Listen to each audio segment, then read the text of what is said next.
বন্ধুরা দেখো, আমি এখানে ডাল আর পেঁয়াজ মেখে নিলাম বড়ার জন্য। সব কিছু একসাথে দিয়ে সব মেখে বড়া ভাজবো। তো বন্ধুরা, এখানে ডালের বড়া বসিয়ে দিলাম। বড়া ভাজা হয়ে গেল, বড়া রেডি হয়ে গেছে। আলু দিয়ে ডালের বড়া বানাবো। তরকারিটাও হয়ে গেল। সবাই দেখতে থাকো আর আমার পাশে থাকো বন্ধুরা সবাই। বন্ধুরা দেখো, এখানে আমার ডালের বড়ার তরকারি বানানো হয়ে গেছে। সবাই দেখতে থাকো ভিডিওটা কেমন হয়েছে। যদি ভালো লাগে সবাই একটা করে লাইক করবে আর কমেন্ট করে দেবে, ঠিক আছে?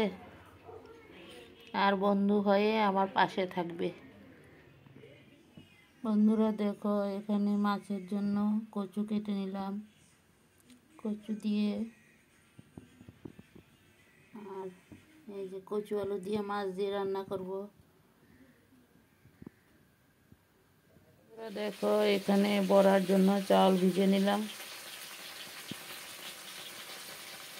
এখন মিক্সিতে করে নিব চালটা।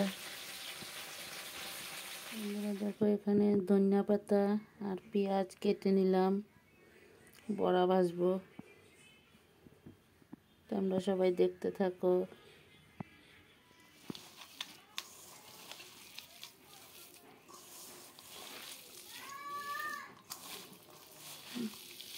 বন্ধুরা, বড়ার জন্য সব একসাথে মেখে নিলাম। বন্ধুরা দেখো, এখানে বড়া ভাজা হয়ে গেল।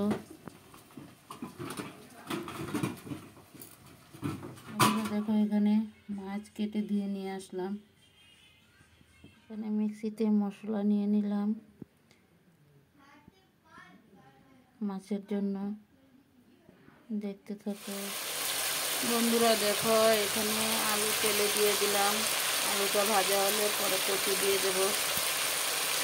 বন্ধুরা দেখো, এখন কচু ঢেলে দেব।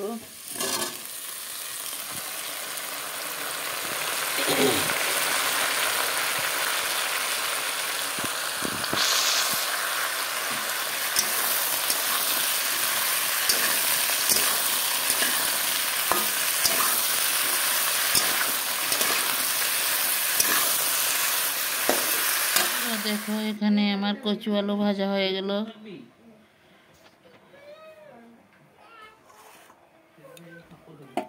তারপর দেখো, এখানে মাছও ভাজা হয়ে গেছে।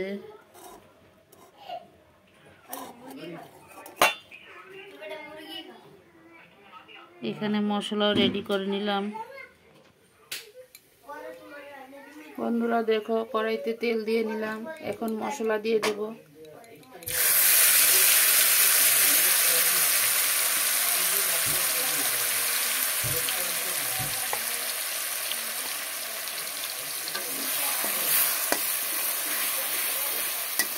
দেখো, সব মশলা একসাথে দিয়ে দিলাম।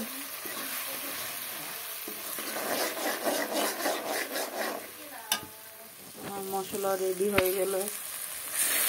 মশলাটা ভাজা হয়ে গেছে। এখন সবজি দিয়ে দেবো।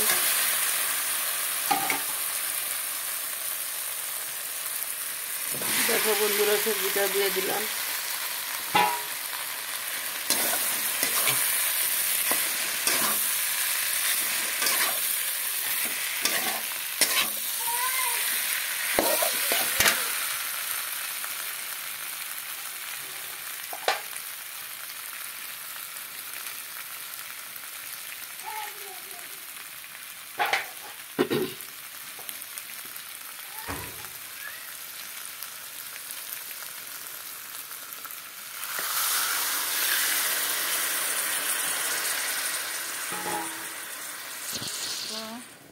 কচু আলু মাছ দিয়ে রান্না করব। ঝোলটা হয়ে গেল।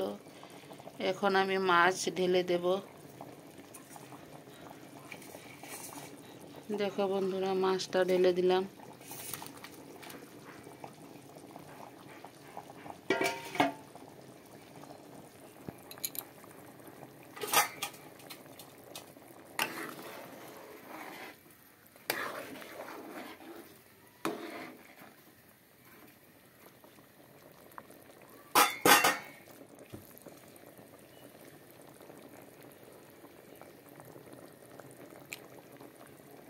সাথে কিছু ধনিয়া পাতাও দিয়ে দিলাম।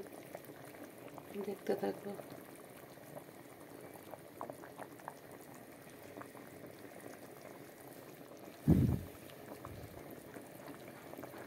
আমার মাছের ঝোল হয়ে গেল বন্ধুরা, দেখতে থাকো।